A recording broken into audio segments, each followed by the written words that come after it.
All right, guys, what's going on? We're back for some more Extreme Super Battle Road. This is going to be a global exclusive kind of run for the Time Travelers Extreme Super Battle Road stage. Now, I know I'm playing on JP, but what I'm using is nothing but units that are out on global right now.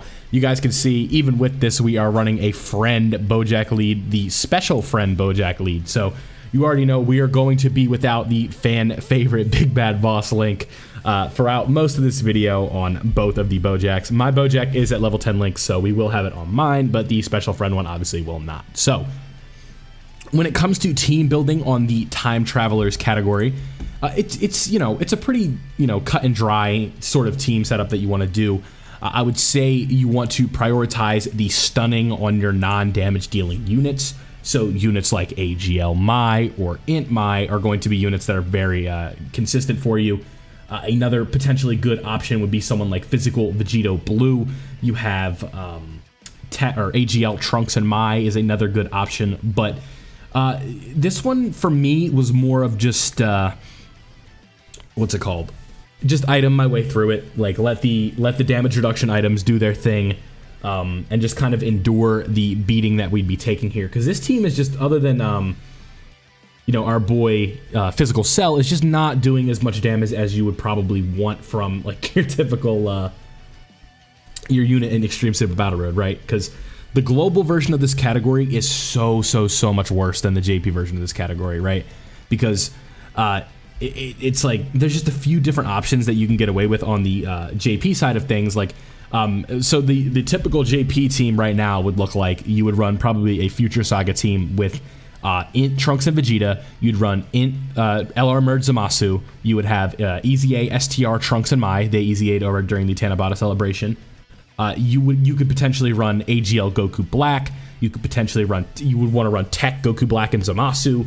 It's just like Tanabata really just kind of did this category just so much justice in terms of making Extreme Super Battle Road easy, right? Because those guys are more power crept towards the red zone kind of category, or like difficulty. So when you see a team like this that's more catered towards Extreme Super Battle Road, and the power creep is more on that 2020 2021 level compared to the 2022 bosses, you just see a catastrophic difference, right? So Physical Cell is the most recent unit on this team in terms of like the updates that they've gotten.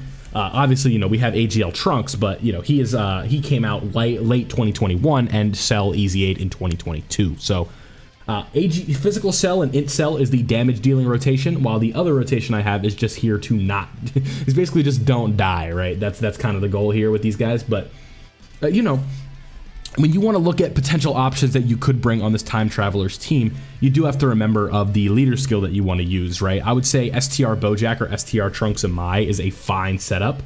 Int Goku Black is just way dated, and literally if he's your only option, I would say bring him and bring Ghost Ushers, right? And you would just want to use a Ghost Usher when he's not on rotation. But overall, I'd say this is a fairly, like, I don't want to say hard stage, but it is on the harder end of things when it comes to the Extreme Super Battle Road scope, right? Like, when I'm looking at this category, what jumps off the page to me is Tapion.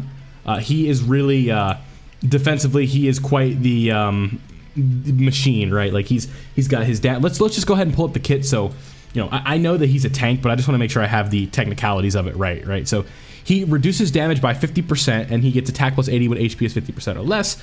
He lowers attack and defense, so he's just got that damage reduction that is really convenient, right? Like 50% damage reduction on a unit is always going to be useful here in Dokkan, right?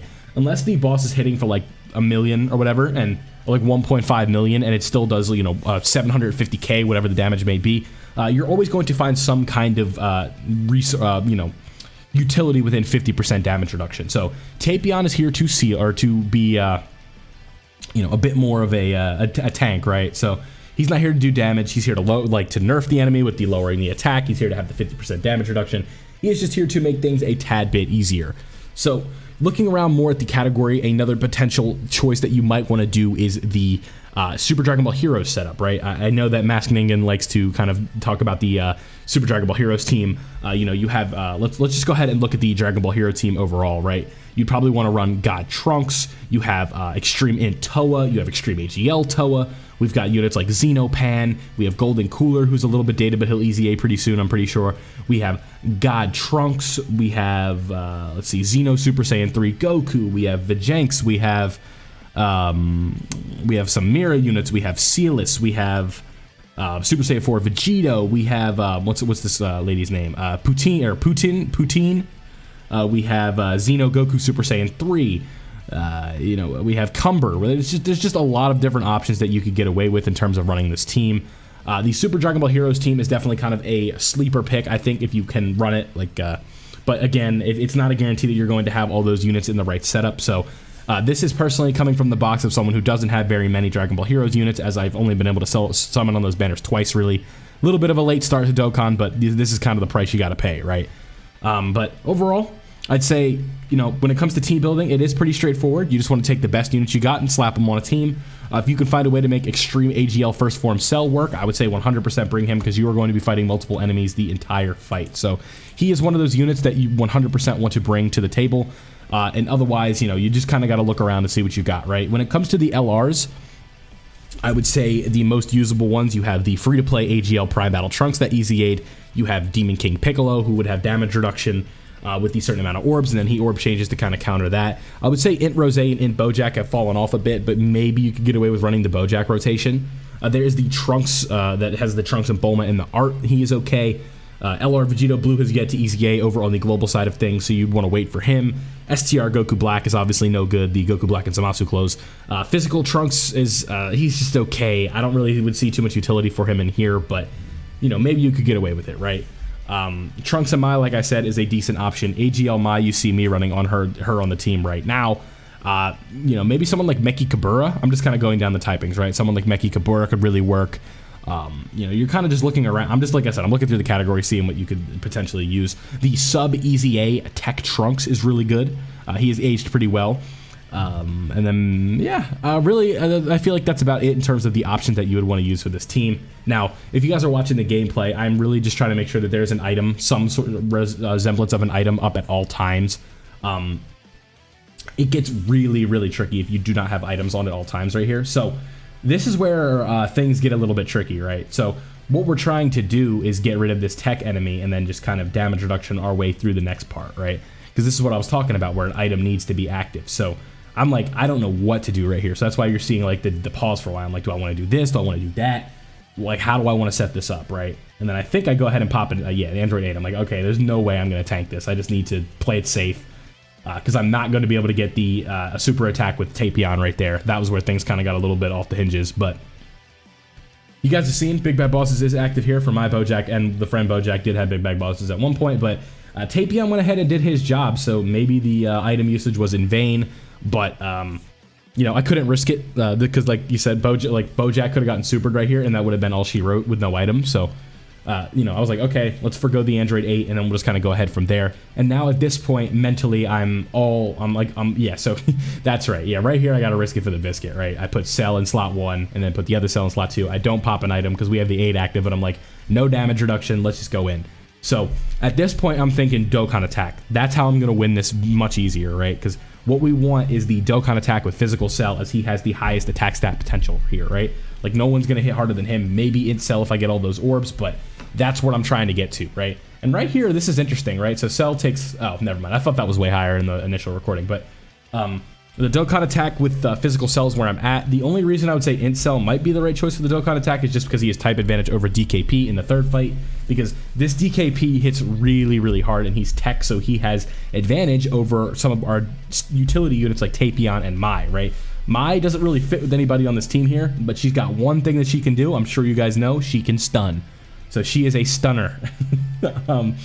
So again, I'm trying to think, how do I want to set this up? And then right here, I'm like, okay, let's just get these items going. Let's get a Princess Snake to get the full health. Let's use an Icarus to get that additional damage reduction going. And then we'll save the Whis after the second turn. We're going to try and get the stun on Demon King Piccolo. We got to make sure that Demon King Piccolo is rendered useless, right? That is the whole goal. Maybe I don't. No. I think if I were to go back in time and do this again, that's how I would have done it, right? That's mentally, that was where I was at, like stun DKP when I'm watching this. But I guess I didn't stun DKP. Not a very good play on my part. But Bojack, as you guys can see, if this is my Bojack, he has big bad bosses. So level 10 big bad bosses is like the most game-changing link. If you guys pull a unit with big bad bosses, you know, I got to keep saying it, but you got to make sure you link level them, right? So Tapion right here has double 50% damage reduction in addition with the items that we have. So he wasn't taking anything right there. We have a ton of damage reduction going right here. We go for a stun on the physical enemy. We go ahead and get it, but we end up getting the knockout anyway, so it was useless. I don't know why I didn't stun DKP. I should have. And here we go. This is where we're thinking like, okay, how can we get the Dokkan attack right here with Cell? We grab those orbs, and then I think I grabbed the Int orb. And then we go ahead, yeah, you should grab the Int orb. There you go. Go ahead and grab those STR orbs on the side. Make sure that we get the Dokkan attack to wipe out the rest of the field. I'm thinking at this point, pop the double Weesh just in case we take a super in the wrong spot and end up getting killed. Just like, you know, if we have these extra items, it's like, you know, technically you do, but during the run, you don't get to take the item. It's like timeouts in a sports game, right? You don't get to take them with you. Like, you know, if you don't use them now, you're not going to be able to use them later unless you go another run. But that's kind of the mentality that I have, right? Like if I was intending to use all 8 of these items, I might as well use them while I'm here because this isn't a no item run, so I might as well use all the ones that I can get. So the Dokkan attack goes ahead and takes out both the additional units here. So now at this point, it's just a 1v1 with Demon King Piccolo. I'm pretty sure we have one more turn after this, but we basically have him right where we want him. You know, you know, if we pop an additional Android 8 on the next turn, we will also have the 50% damage along with the 40% damage reduction we got from the Whis. So at this point, it's just a stalling game. It's like, all right, do what you want to do, but you know, you're not going to be able to do anything to us, right? So we can see with the Whis, Bojack still takes 70k, but right here, we probably, yeah, we go ahead and pop the Android 8. I'm like, why even risk it? Like, let's just not even play around. I don't feel like doing this again. This is a long Super Battle Road run. When I got to do 13 minutes on a stage, especially in ESBR in today's day and age, that's how you know this is a long stage. So Bojack goes ahead and does his thing, and then we have a super with you, and then we do not luck into a super with Trunks. There's just no way to do it. Just bad orb falling. If the AGL orbs had fallen a different way, we would have been able to get it, but Bojack is going ahead and doing his thing, 1.7 million right there. And then we also have another super attack coming after this from Tapion. So at this point, we know we basically got him right where we want him. Actually, I think we have one more turn after this one, if I'm not mistaken, because this turn just doesn't do any damage. Yeah, we definitely have another turn after this. So that means that, you know, we're going to have one of the cells go ahead and finish this off. But you guys can see this is a long run, right? Like, you know, we're 12 minutes in at this point, and this is just regular old, this is just ESBR at this point. This isn't Red Zone. This isn't Fighting Spirit of the Saiyans and all that fun stuff. But here we go. So boom. And then Trunks going ahead and trying to finish the job off for us, but I don't believe he does, which is unfortunate. It's like, yeah, like only 300k damage. What am I supposed to do with that, right? So now things are interesting. We no longer have damage reduction. And I'm like, maybe I should have thrown Incel in the front, but I'm thinking Physical Cell, he's that guy. He's going to get the job done. And I'm like, I think DKP supers, if I'm not mistaken. No, he does. He doesn't. Okay, so Physical Cell goes ahead and gives us a 5 million to go ahead and finish the job up. And that was the Time Travelers Extreme Super Battle Road stage catered to global. Obviously, the JP version team is way more cracked than this right now, but with Tanabata, you guys will be seeing that. So let me know if you guys are able to beat this down below. Let me know what you think of the team that I used. Don't forget to leave a like if you did enjoy, and subscribe if you are new, and make sure you turn on notifications so you don't miss out on the daily Dokkan content that I post here on the channel. Have a great day, everybody. Thank you for watching. I'm signing out.